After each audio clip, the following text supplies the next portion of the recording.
Hello guys and welcome. It's Engineering Rebel, and in this video I'm going to be building an inline 4 see-through engine. Now in this video I'm just going to be assembling the lower block along with the crank, the pistons, and the lower assembly. The head and the other parts will stay for another video.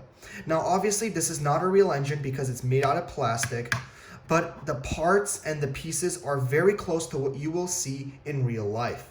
So let's begin. The first thing I'm going to do is to install the crankshaft and then put this lower block assembly on so it can hold the crank in place.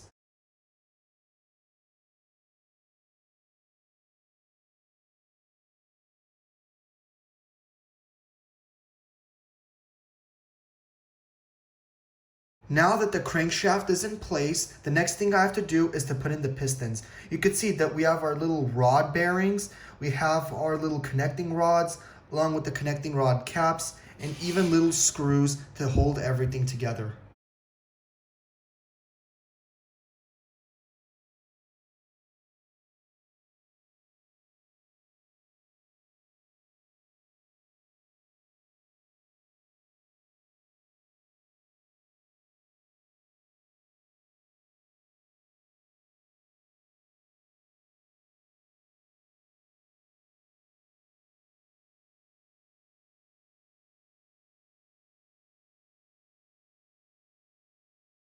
Well, the block of my engine is all complete, so now let's see if the pistons move about freely. So I'm going to rotate the crankshaft and let's take a look.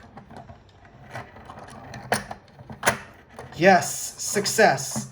So that's going to wrap it up for this video. Thank you guys so much for watching. More awesome videos in regards to this project are coming. I will see you guys in the next one.